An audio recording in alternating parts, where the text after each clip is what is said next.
have you listened to us before? Because Arch, people are coming on the podcast not having listened to our madness. That's cool. And like That's great. It's like the Eric Andre show. We can fucking make it crazy. I listened to Wade's episode on my way home from work, and I'm glad to know that there's pee breaks because I'm drinking beer. So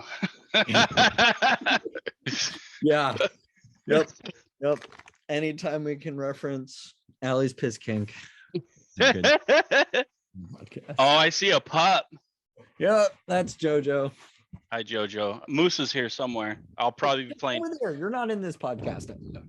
I'll probably have to play tug of war with him a little bit while we're talking, just because he's been home alone while I'm at work, so he's like jonesing for some play. That's okay. I love the horse in the background. Oh yeah, and Wade's stuff is on there somewhere. Oh, the yellow collar, the banana. Yeah, my banana collars, and then I have a flogger made by another friend. What is the meaning of the banana? Or should we wait for that to be like on the podcast? That's a story. That's a story. Okay. But yeah, like everybody I work with and like Instagram followers, they send me banana stuff in the mail. They bring it here. They make me art, and it's really cool. That's Someone cool. thought out of the box and got you a banana candle. I know. Someone really smart. It's on they're on my piano. That was I know. I saw them on your last live when you were playing. Oh, piano. Allie, I got this. I brought this in for you. I was going to ask about the headless chicken.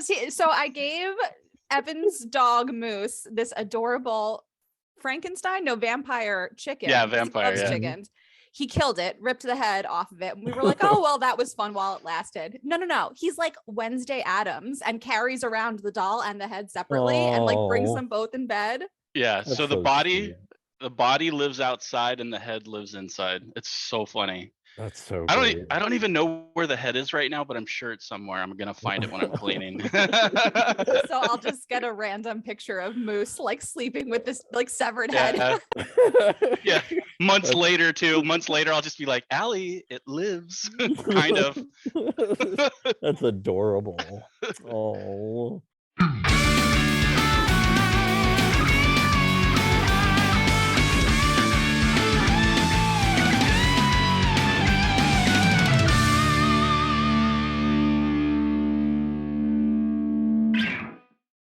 Hi, everybody. Welcome to the Kink Positive Podcast. I'm That Bad Teacher. And I'm Master Arch. We're a dom and a sub from opposite sides of the country that come together every week to share our love of kink and BDSM. And we'll be sharing our perspectives as a professional dom and a professional educator. This podcast will contain adult topics and themes, so consider yourself warned. We hope to lend our perspectives as kink professionals, but we are not therapists or medical professionals. Follow us on Instagram at Kink Positive Podcast, at Elemental Kink, and at That Bad Teacher. My Twitter is at All for Arch, and you can find us on Patreon at patreon.com/Kink Positive Podcast for ad-free video episodes. All right, everybody. Today on the Kink Positive Podcast, we have a very special friend of mine. He is a body positive and gender inclusive photographer who does boudoir and creative portraits. He's also a kinkster and a medical professional. Let's welcome my friend Evan to the show. Hi, Evan. Hello. Welcome. We're so happy to have you here. Happy to be here. This is a first for me. I gotta say, it's interesting. Oh, we like that. Is this the first podcast you've done? Oh yeah. You're gonna have fun with us. I imagine so. Right. It's kind of like an interrogation scene with tea breaks. Yes. Good. So I will continue to drink my beer. Yep. We don't support first intoxication, but when we do, it's hilarious. So we need that on it. That's our t-shirt. That's our merch. We don't promote forced intoxication, but when we do, it's hilarious. Yeah. Yep. I'd wear that. Mm-hmm. Yeah, just have people ask what forced intoxication is. Yeah. Like, what are you talking about with that? So let me tell you. It's wacky. It's wacky. Full circle, man. And we're back. Yep, and we're back. Right. I love how people come on our podcast and they're like, and we're only 2 minutes in. Yeah, we have Every just time. covered a lot. Yeah, right. Thanks And for coming on. Thanks for listening. See you guys Yeah. next week. I'm here for it. Exactly. Everybody listening to this is going to be like taking to Google and just blowing their minds. Well, like we mentioned, Evan is a photographer and a kinkster and a wonderful person and a musician, but also a medical professional. So thank you Right. for working so hard, especially in these past few years. But you work in a very niche area. So can you tell us a little bit about what you do from a medical perspective? Yeah, so I'm an ultrasound tech. You know, I use a machine the same machine they scan babies with, but I'm vascular specialized. So I scan arteries and veins all over the body. Brains, arms, legs, necks, livers, kidneys, so on and so forth, and also dicks. I work primarily in vascular surgery, doing like all the other body stuff, and then once a week I work in urology, working with erectile dysfunction patients.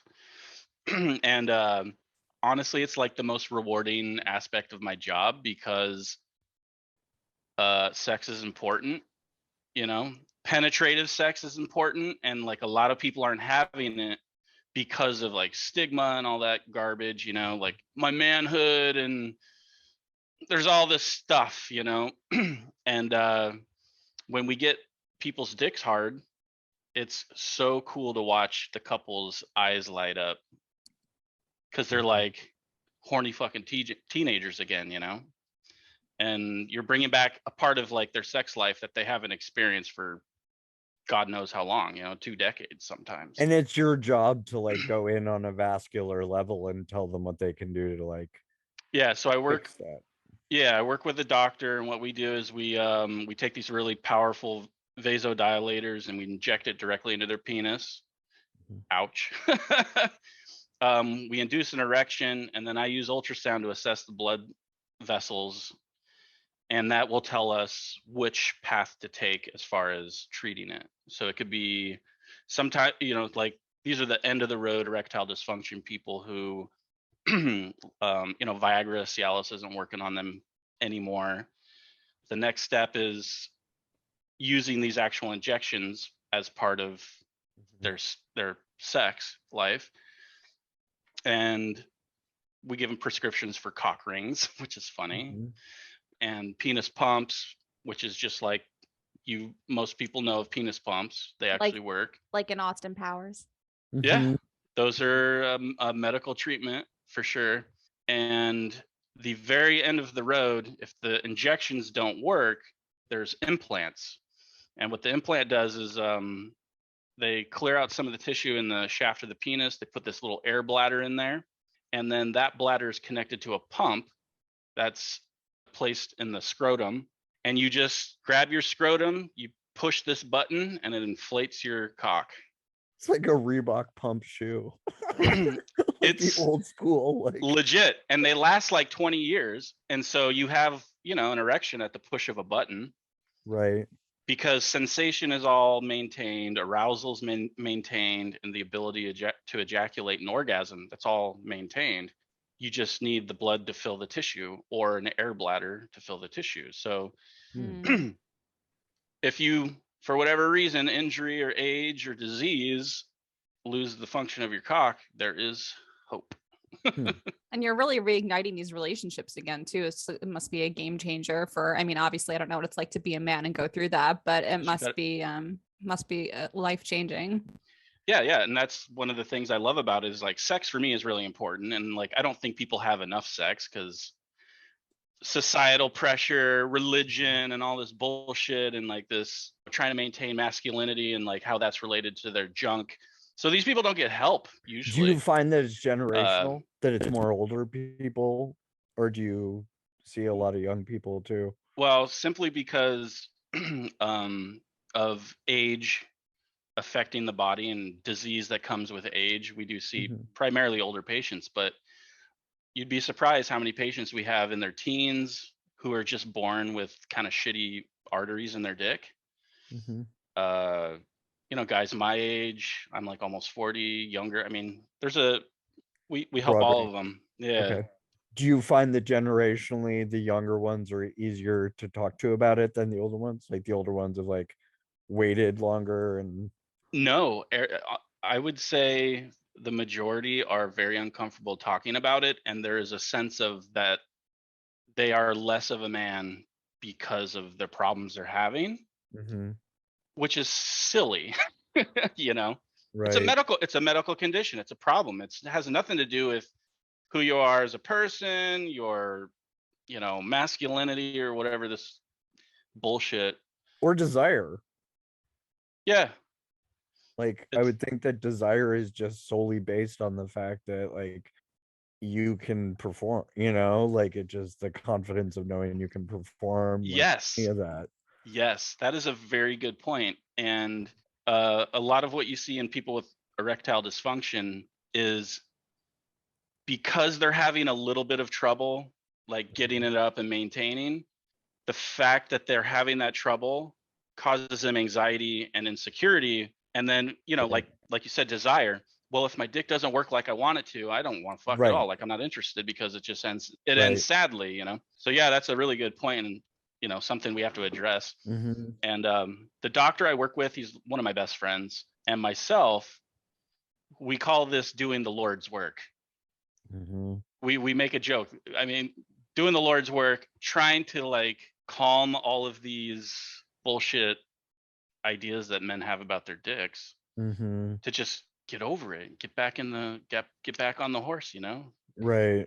Do you Right. do you guys relate to that pressure as men growing up, and do you understand where that comes from? Yeah, for me personally, yeah. I mean, you feel the pressure, and it's less for me now because I'm more like self-aware and I've addressed a lot of these things. But I have felt that, yeah, for sure. I think that for me, it's more because A, I've worked in the porn industry, and B, I go to swingers parties. Like I've seen the pressure put on men to have a hard dick, to keep an erection, to like virile, healthy men are seen in these scenes as like there's something about them that it's just like we look up to these people because they can do this without medication, or they're able to fuck for hours or whatever it is. But it's like for me, that's kind of why I like kink, because it takes that pressure off of penetrative sex or having the act go a certain way, and it allows more for mental connection, allows more for like it takes the pressure off. Not that this is a problem I have, but it just I hate working in the porn industry for the sole fact that keeping an erection for hours and hours and hours is annoying. Like directing people while you're trying to keep an erection for hours and hours and hours is annoying. Like I would much rather connect with someone mentally and be turned on for much longer than it takes to do the act than just fuck. Like if I want to just fuck, I'll go to a swingers club. Like that's what it is for me, or a sex club, or a whatever. And if I want to connect with someone, I'll do kink because it allows us to be in that state of like turned onedness for longer than a sex act could happen. There's Yeah, also a different type of gratification there as well. You start to find gratification in other places besides just the act. yeah. That's all. Kink isn't always about like the orgasm or Right. Right. so the pressure on the guy to like be rock hard for a long time Mhm. and that sort of thing.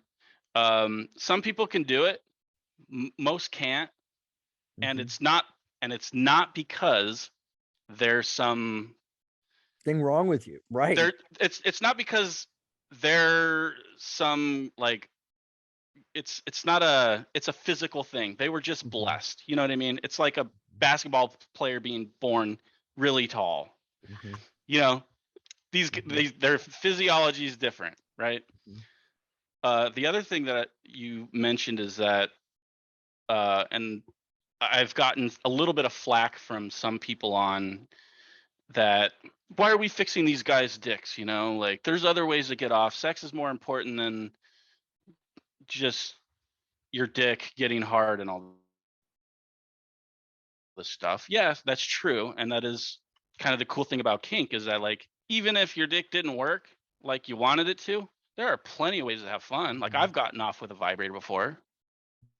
Like, and what people need to know is that your ability to orgasm stays in most cases, not everybody, of course, but just because your dick doesn't get hard doesn't mean you can't come.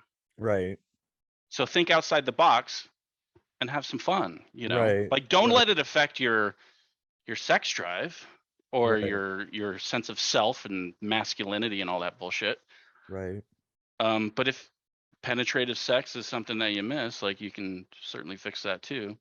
Mm-hmm. I think in the porn industry versus in relationships are obviously two different things, like the pressure that you feel, you know, like obviously in porn, it's more of a logistical thing, but I do think that there is a incorrect, you know, preconceived notion that men think that women want them to stay hard for hours and hours and hours. Yeah.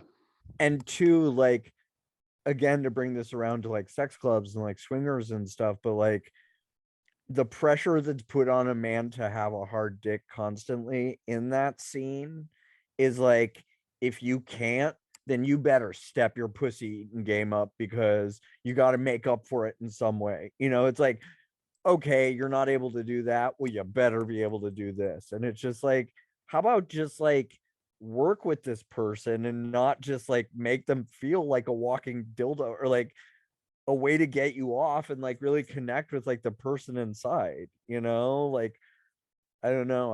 I always had a problem with that at swingers parties, and just like how just hard dicks were seen as like so amazing and so great. And these guys that like couldn't do that just had such complexes that like, Yeah, you could it's feel it. unfortunate.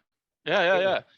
There's other ways to have fun, you know? Yeah. Like, and you know, for the guys that like come really quick, there's no shame in that either. As long as you're wanting to like please your partner, there's other, like I have a whole collection of dildos and vibrators and toys, and I like using my Bananas. mouth and fingers and feet, whatever the person wants, like whatever they're Yeah. into. Yeah. You know, it's about getting the other person off, and that's hot for me. So I'll do whatever it takes.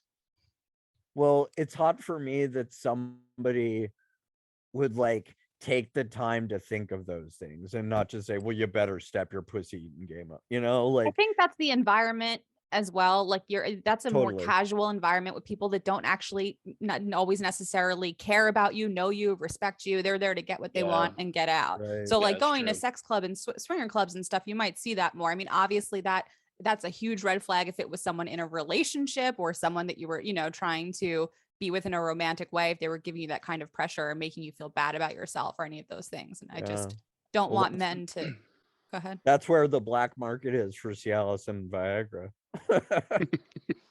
That's where it all goes. The swingers, for sure. But Yeah. you know, there's like a certain level of like, you know, respect for whoever you're fucking, even if it's casual, you know, like Right. and trying to connect with people who share like a like-minded want a similar experience and have certain openness. Like some Right. people, they just want to go in and get jackhammered, and they want that, fine, but I think a more enlightened human being would be like, I want to connect, even if it's for a short second. I want to connect with this person. I want to get what I want to get, and I want them to get what they want to get. It's not that Right. hard, you know? Right. And I think that with, I'll say with any type of sex comes a certain amount of cringe to it, but I think being in situations where you're watching people and how they interact in that level and interacting with them, you're kind of faced with, oh, this is what, you know, you're just like, you look at them and you're like, how they just said something to you or whatever, and you're like, this makes a lot of sense right now. Like, I see why you're here, right? Like it. That's what I was Totally. going to kind of say, but just like what you just said there, that this is why you're here right now. I mean, sometimes the way we hear people talk to each other in kink or in these relationships or the way they address us, it's like, oh, you're like still working through some stuff, I think, you know? Yeah, like I said, you can feel it. It's an Yeah. energy signature you can feel when you go into a room and there's somebody that like I said, like can't perform and their wife is still out to get fucked, or like they haven't made that jump of like connecting with each other where it's like we have so many other ways of doing this. and we have an open relationship. It's more, we have an open relationship so I can get what I want out of this. It's like, it's very one-sided and very greedy and selfish. That's the energy signature on that I've recognized. And on the man, where it's just like, sorry, bro, your dick doesn't work right now. Like, but like, let me take her off your hands for an hour. Let me take the pressure off of you. Like, anytime I've done bowl services, I've always like stated to the husbands, like, this is for you as much as it is for her and me. Like, you're knowing that she's taken care of tonight. You're knowing that, you're off the hook for the night. It's got to I'm be sure- symbiotic. It's got to be symbiotic. Exactly. I was just gonna say that. Yeah. Like, someone has to be in the place for that, It has to be It has to. symbiotic between all parties involved. Yeah. Mhm. or it should. It should be. But a lot of times it's not. Like we're talking about our ideals here with like respect and how we think things should be, but oftentimes it's not that way. Yeah. In the And real world, it's Not everyone Not that way. operates, the way you do, which is where choosing partners and being careful and all that comes in common. But I think that a big thing I want to talk about, not on this episode, but another episode, is just, I think there is a lapse sometimes in people who get into kink and having vanilla relationships. So I think that a lot of times people come into kink not having had relationship skills, not having learned the basics It's of amazing. communicate. It's amazing. It is communication, compromise, work, respect, like just the basic things Right. that go into having a friendship, a business relationship, a romantic relationship. And it's like, just because these relationships in kink might look different than vanilla relationships do, doesn't mean that you don't need that foundational set of skills to be able Mhm. to get, find the Right. partners that have respect. it's almost and all more those things. important. It's almost more important in the kink realm to be able to communicate, be emotionally aware, Mhm. have empathy, or learn empathy, and like lots of things that, I just think it's really interesting to have two men on and to have this conversation about the pressure that we put on men to perform, and the way we talk about men's bodies and the way they should look and what size they should be and all things like that are complete bullshit and don't matter and are not true. And I really feel for men having that, because obviously we shouldn't talk that way about anyone's bodies, like this person, that person, whatever. But I do feel for men in that sense that we really diminish them to like, yeah, how big is your penis? It's like such an intimate, important part of your body, like your genitalia, and to have it like reduced like that. And I mean, if that, not saying like if that's your kink, do it, but just in society in general. hey, size queens. I if mean, that's it's if a that's your thing. if that's your kink and you're whatever, but I'm just talking more about generally in society. And It's tough. I think you bring up a good point that like, just as men are like taught to like feel that it matters generationally that you're a certain size or a certain shape or a certain look, like I think females are instinctually bred that they need to care about that, whether they do or not. Like, there's pressure put on them to care about that. I think it's just an easy crutch to lean on when you're trying to insult somebody, just like calling a woman fat or something. You know what I mean? Just like saying a guy has a small dick, or like your dick's probably not even that big. What kind of truck do you drive? Do you remember the Curb Your Enthusiasm? Have you ever seen that show? One of the main characters was going around and she was telling everybody somebody had a small dick. She's like, that's what she was doing. That was her fucking saying. She was like, small dick, small dick. And he's like, no, it wasn't that I had a small dick. It said you had a wide vagina. Wide vagina. So I started making like, that was the new like small dick, like for like women. It was just like, no, it was perfect size. You just had a wide vagina. So I will never forget that. But it just, I think that everybody's different. Everybody's body is different. I think it is so dated to like believe that somebody's everything is based on what they're carrying between their legs. I think we're just reducing people to just their flesh. It's like, I mean, again, I'm not against that. Like, but that's we're talking. Yeah, it's different between consensually versus just in society, the toxic trends that we've all yeah. Like, the societal toxic trends. Yeah, but also we have someone on the podcast today who is a photographer, and that to me was the interesting part of like seeing your social media and like finding out about that, because like photographers I've worked with in the past and like had shoot my content, like one getting people to understand the creative vision that I had and portraying that through photography and giving them that challenge has always been a challenge. It's like, what I want to see here is this, this, this, and this. If you can't get this, this, this, and this, tell me now, because I don't want to waste anybody's time. And the ones that were always like, challenge accepted. Fuck yeah, I want to get that. Those are the people I loved working with. But the people that are like, yeah, I can try, but I don't like, yeah, but as a photographer and a boudoir photographer, I would think that like your job is to make people look beautiful. And when they see these pictures of themselves, they're like, wow, I can't believe I look that way when I'm orgasming, when I'm fucking, when I'm in a space of being turned on and you're capturing it, knowing like intentional horniness. Like, it just, it's trying to make them see themselves how other people see them or people around them see them, like it's a definite like mission. And a lot of the boudoir stuff I do, I mean, this account, a lot of it's free. I just collaborate with people and I want them to feel good, to be able to express themselves in any way they want. And my portfolio is really like kind of all over the place. There's like boudoir, there's kind of kink centric, there's people in dresses and like abstract stuff. It's all over the place. And it's just whatever the person wants to do, What was your favorite photo shoot that you've ever done? Like what kind of content? Oh boy. That's a good question. I really like covering people in UV paint. That's probably my favorite. And I Okay. have a lot of those because with UV paint, it makes the person look like digital art. Mm-hmm. And you can really get creative with what you're lighting and what you're keeping black. Right. Those are probably my favorite. I don't know if I could pin it on like one shoot though, but I UV think, paint's my favorite, and it's probably my followers' least favorite. well, It's my favorite. I like it too. I think that it allows people to play in the shadows and the darkness a little bit and not have to worry about parts of their body that they're necessarily Yeah, ashamed of. Like it just allows like, okay, we're gonna paint you here and here and like let the light reflect in that area and not your stomach, not your foot, not your whatever, it is that yeah, you're trying to like hide from, yeah, because it's not really smut. yeah. And a It's lot more of like a lot of the artistic. photos I've done with the UV paint have not been kind of edgy or anything like that. They're more my personal like abstract Mhm.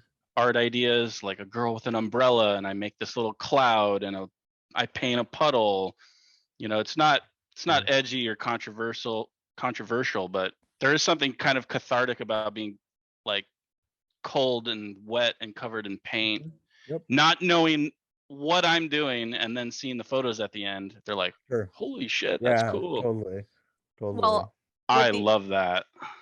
with the amount of paint you use, the person really is not going anywhere. It's like I paint, know. it's like paint bondage. It's like they That's can't just awesome. walk over It- to the camera and be like, what are you looking at? What does it look like? You're covered in paint and you're kind of cold and stuck in one spot. That is the funniest way to describe that, paint bondage, because it is like that. Mhm. I mean, I Like- throw paint every fucking where, and they can't go anywhere because they'll get paint all over my house, which it gets there anywhere. Anyways, I mean, it gets in my barn. It's all over my ceilings. That's awesome. But Have you and will you shoot controversial edgy stuff, asking for a friend?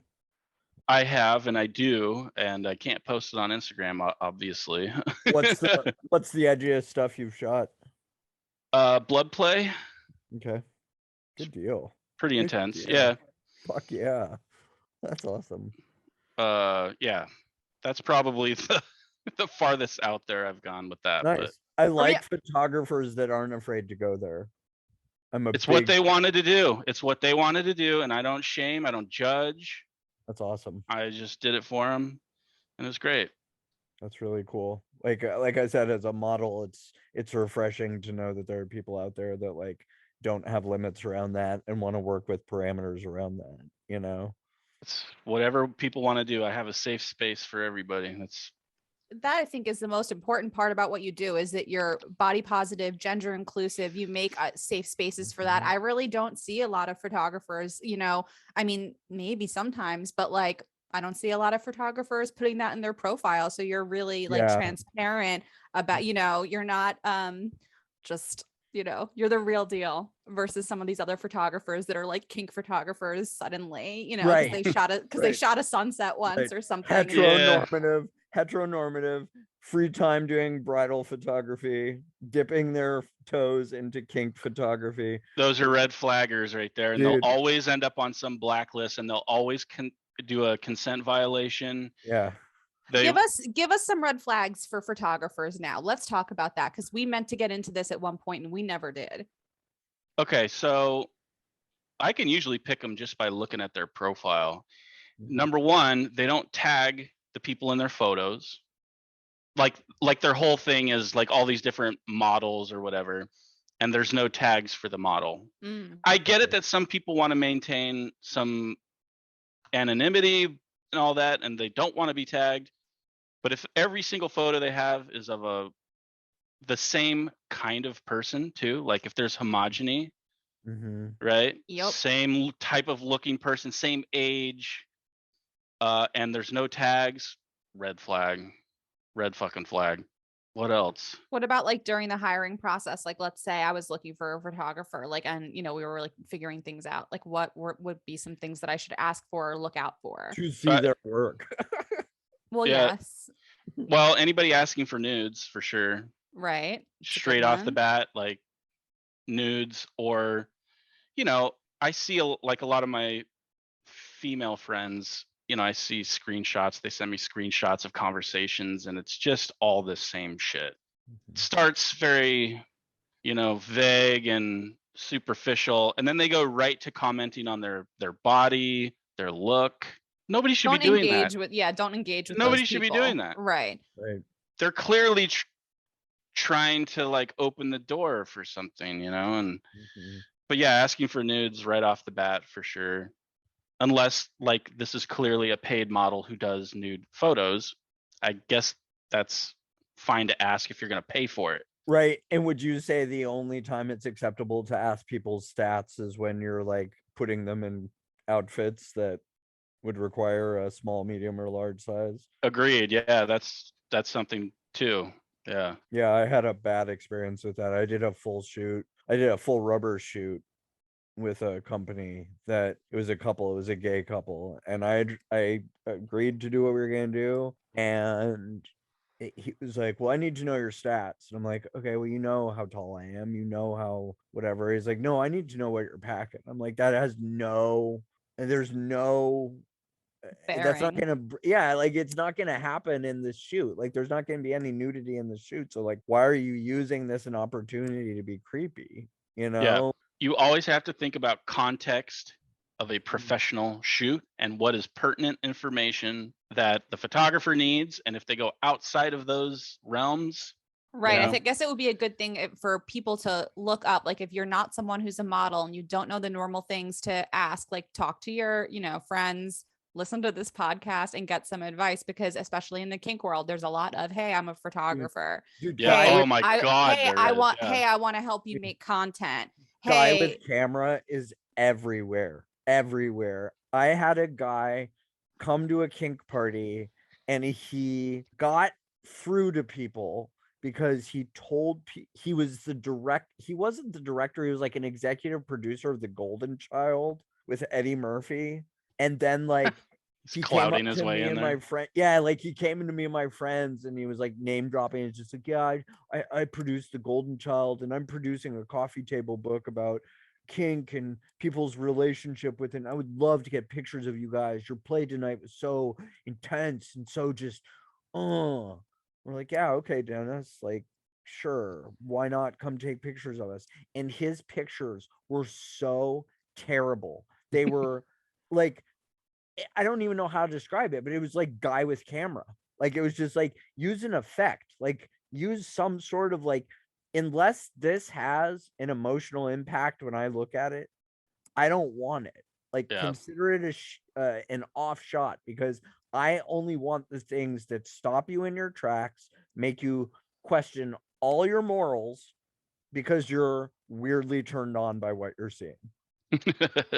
Giving that creative vision to photographers, again, just being like, this is what I want and go, has been my challenge as a model throughout all of this. People just don't see that creative vision of like, what do you mean uncomfortable? How what do you mean by that? What do you mean by that? It's like, you're the photographer. Your job is to take what I've just given you and parameterize that and show me what you see. Show me Yep. what looks good. If FetLife has taught me anything, it's just because you take pictures of yourself having sex does not make it hot. I hate that word. I hate that people are up on FetLife with horrible pictures and the absolute thirst trap of comments, just hot, hot, hot, hot, hot, Yeah. hot. I don't think you know what that word means. Like, I don't think you're aware what you're saying now. Like, that's not hot. There's nothing about this that's engaging me emotionally. Like, ugh. Yeah, and so like with photography, it's definitely like a male dominated thing, right?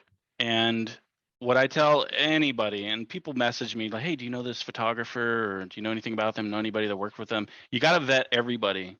Don't work with them unless you've talked to someone who has worked with them, preferably like 3 or 4, because there's always that one person who had a good experience, and then there's 3 who had a bad experience.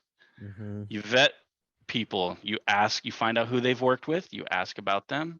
And if they're offended by you going around their back and asking, then red flag, you don't do it.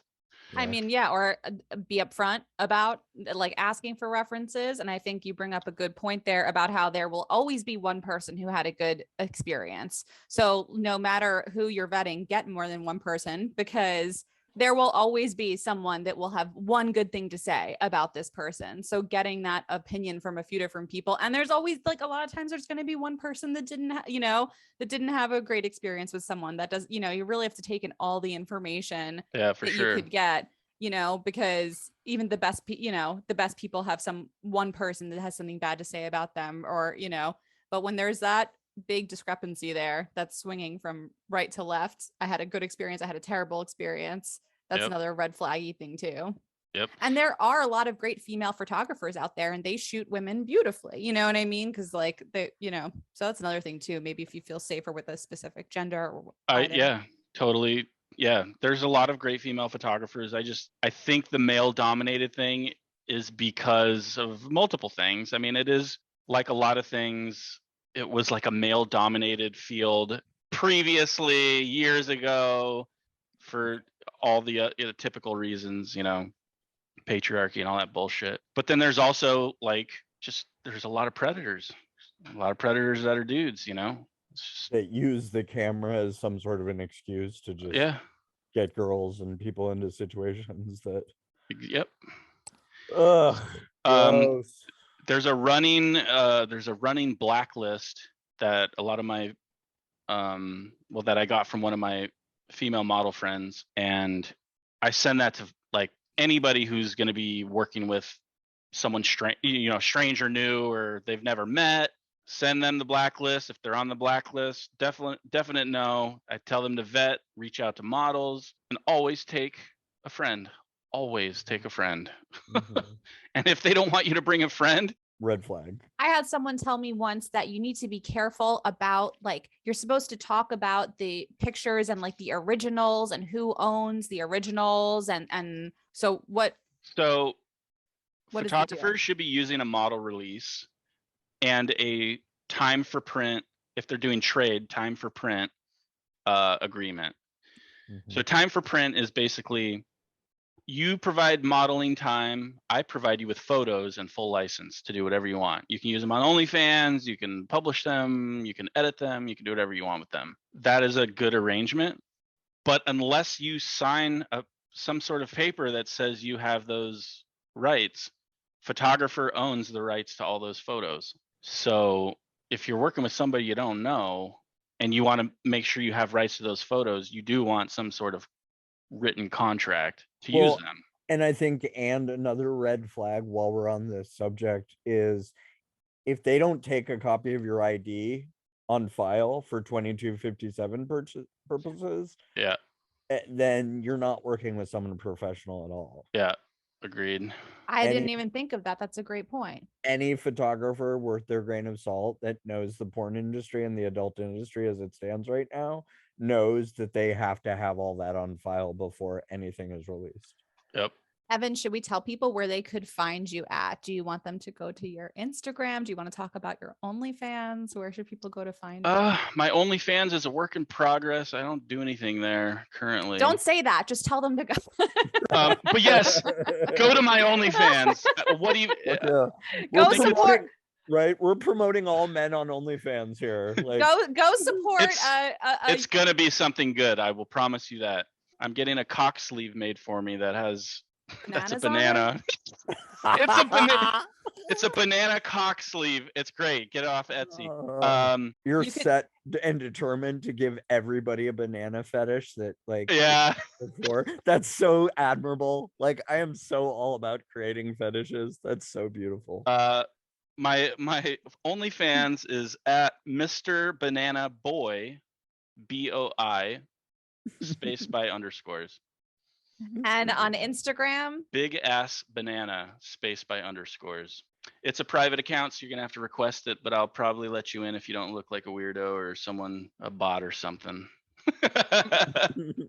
there's some And by really by great weirdo, pictures. I mean like I like weirdos. Right. But yeah, by weirdo you mean The like bad weirdo. Right, Someone like vanilla, basically. Right.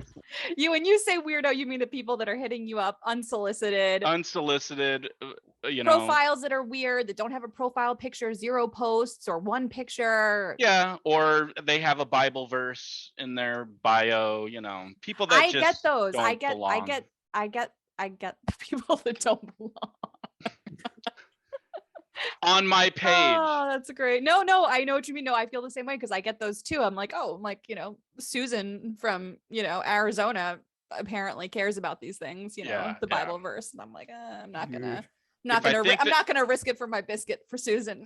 I creep every single follower request. I creep all of them. Mhm. If they look like a shitbag, scummy person, nope. I'm a pretty liberal, kind-hearted, nice guy. And if I think you're going to enjoy my stuff, I'll let you in. I just don't want bad actors, is all. Or bad models, people that can't be posed and moved. Oh yeah, we talked about toxic photographers, not toxic models. Oh, that's a thing. Yeah, that's totally a thing. We don't have time for that, I think. Right. That's Tune okay. in next week. Tune in next week. Where we'll tell you if you're toxic or not. Should we wrap up with the banana story, big ass banana man? Oh, Should boy, we yeah. Should we bring Yeah. it back to full circle Yeah. and let people know why you have a Yes. banana cock sleeve coming your way and what the t-shirt is about and everything in your house? Yeah, Suddenly, I'm not the weirdest person on the podcast today. Yeah, I'll try to go through it here. So, when I was doing my training for my job when I was in school, a friend and I decided to prank a professor. We used to we were terrorists. We would go into lectures and cause all kind of ruckus. And I thought it'd be funny to have someone dressed as a gorilla, one dressed as a banana, and then the gorilla chase the banana into the classroom, cause a ruckus, and then run out, which we did. And then when I graduated, I had just a little bit of money, nowhere to go, no job. So I lived out of my car for 2 months and drove around the US. I covered about 15,000 miles. And my first stop was Niagara Falls. And I was like, oh my God, I got this banana suit. I think it'd be funny to wear this banana suit and take a picture with the falls. So I put on this banana suit. I go walking through. I don't know if you've been to Niagara Falls, but there's a big park there. It's a very busy place with tourists from all over the world. And I'm wearing this banana suit, and all of these people from all over the world were stopping me to take pictures. And then they would talk to me, ask me why I'm wearing the banana suit. And I would tell them I'd tell them the story. And I'd have these really cool human interactions with people that I never would have had I not been wearing this dumb banana suit. So I got my picture and I was like, this is pretty cool. Everywhere I went, I would try to get the coolest picture wearing this banana suit. So I was wearing the banana suit a lot. And of course, having all these cool human interactions with people that all over the world, people I would have never, ever talked to. I created an Instagram account, a Facebook page, all this stuff, and got a following and took all these amazing pictures, at the top of 14,000 foot mountains, in hurricanes, and all over all the states. I covered 30 states. And when I finally got a job at my hospital, my second day of work, my boss was like, hey, do you have your banana suit? And I was like, how the fuck did you know that? apparently they had creeped the social media place and found my page, and I was just like, of course I do. Of course I have the banana suit. I take it with me everywhere. And she said, put it on. We're going to our conference. So she had me put on my I put on the banana suit, and I worked for vascular surgery, so I got surgical bonnet, surgical mask, surgical booties, gloves, the whole thing. And she had me burst into this conference with researchers and nurses and surgeons to sing Peanut Butter Jelly Time in my banana suit. My second day of work here. That's a beautiful story and very 2000s. It is very, yeah, it is very. It's that humor. So I bought my house. My partner at the time threw me a surprise housewarming party, and she knew about the banana thing, and she had everybody bring like banana themed housewares and banana colored things. And so everybody showed up to this party at my house with banana stuff. So that started the banana stuff all over my walls, and it just stuck. And now everybody brings me banana stuff. I've got banana kinkware, banana, like I said, banana dildos, banana vibrator, you name it. People have made me banana paintings, and it runs pretty deep. Oh, wow. So I'm the banana man. There you go. Huh. The more you know. Love it. That's awesome. On your second day of work. I know I hired you for this, but we're totally going to exploit you and have you do this. Yeah. And HR is okay with it because it's not harming anybody. So. Hey, and I was nervous, but I was like, you know what? I need to say yes to this. Well, because why the fuck not? You know. And you're still working there, right? I'm still there. Attitude shows the go-getter attitude that's kept this job. If you had said no, they're like, "What are you talking about? No, you work for us now." Oh, we're firing this guy. He's done. Yeah. He said no to the banana suit. We're done. Yeah. You're not loyal to the brand. Get out of here. We're dick surgeons. Go run around in a banana suit. Well, it's been real. Oh yeah, this was a lot of fun. Thanks so much for coming on, Evan. I hope you'll come on again one of these days. I'd like to talk about the haunted house.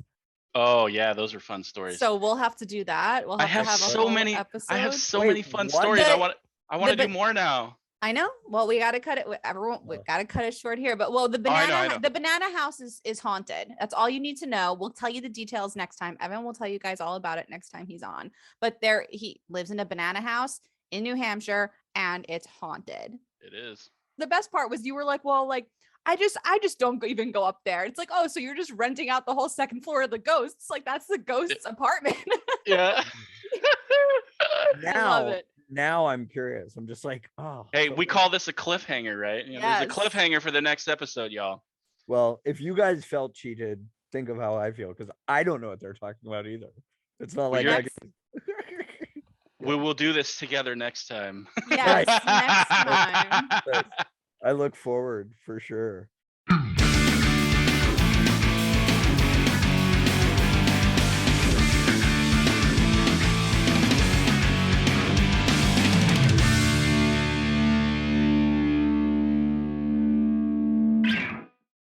You guys don't forget to go follow Evan at bigassbanana_ in the middle on Instagram. Check out his OnlyFans. And if you have any questions for him or for us about any of the things we talked about today or comments, I know we talked a lot about some big topics here. Let us know. Listen to our podcast, share our podcast. We're having so much fun. This is going to be episode 12, I think. Mm-hmm. So we're just like, yeah.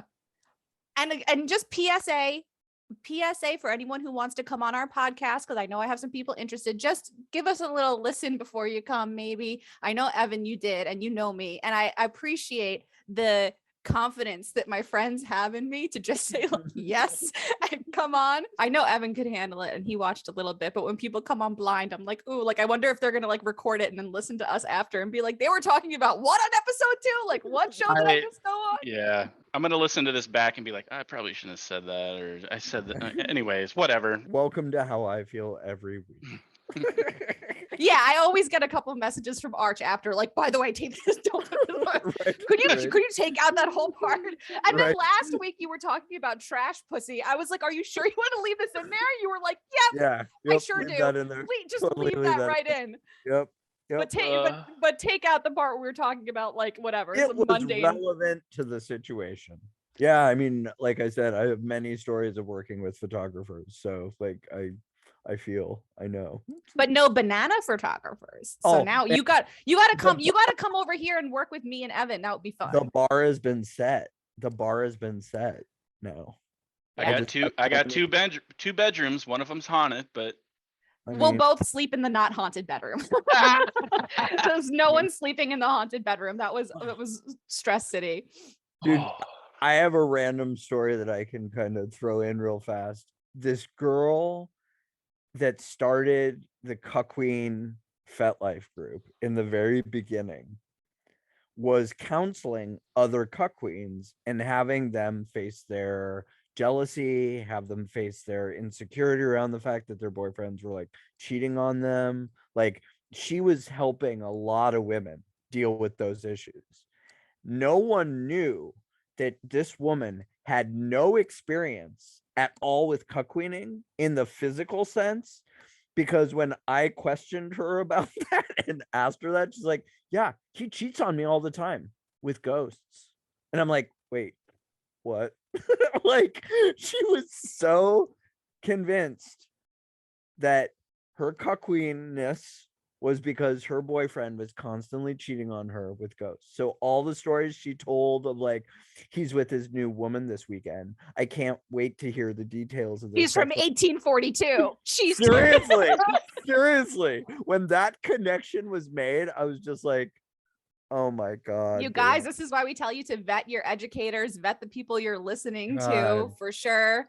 Yeah. And like, also, I have to put this in there. You're allowed to be jealous. We need to stop with like, everyone needs to like work on and change their jealousy and never be jealous. It's a very natural human emotion. I feel like in kink, we give ourselves a lot of shit for just having feelings. So you're allowed to feel. You don't need some girl whose boyfriend is fucking ghost to teach you how to never be jealous again, because that's bullshit and a waste of your time and money. You're allowed to be jealous. You're allowed to have boundaries. Nobody paid for it. Nobody paid her for her knowledge, but it was just, she was counseling all these girls that were dealing with this in the physical realm from a sense of the spiritual realm. It's just so weird. Was this was not your ex, right? Yes, this was my ex. Oh my God, that lady's crazy. Yeah. No, this is my ex that was a cuck, not my ex that was a kook. So, oh, okay. Different ex. And different ex. Feel free to leave that in there. Still crazy. Yeah. Still crazy. Still crazy. Still crazy. Just a different type. Just a different end of the crazy spectrum. Yeah, so. Maybe the ghosts in your house are just sexually frustrated, Evan. That's gotta be it. That's why they're so ghosts active. Of guys that have died with sexual erection dysfunction and then coming to show, haunting you until you provide them relief. And they have to watch you with all your models and bananas and not be able to do a thing about it. It's always bananas. They're like, it has always happened with some sort of female energy related. There's a jealous ghost. But either a jealous ghost or someone that hates women or has a bad experience with females or something. But it has, everything, all the. It's always been female energy. And even when we got that video that you got unintentionally, you were shooting it for me to come live there. Yes. So even though I wasn't there, you were shooting that video for me and talking to me and about me on that video. And then all of a sudden, Arch, this door just like closes shut to the room where I was supposed to be. Yeah, it's fucked. To the room where I was supposed to be. There's no explanation. I tried to recreate it with like door pressure and all the stuff and. Wow. Maybe it's a cuck ghost. Maybe the ghost is a cuck. Yeah, and then, story for another day. Next time. That whole week after that video I sent it. You could say my the name. Teacher, Allie. It got real weird. It got real weird, yeah. It got real weird. Interesting. Very cool. I look forward to hearing more. Me too. All right, everybody, don't forget to stay kinky and stay positive. And see you next Tuesday, cunts.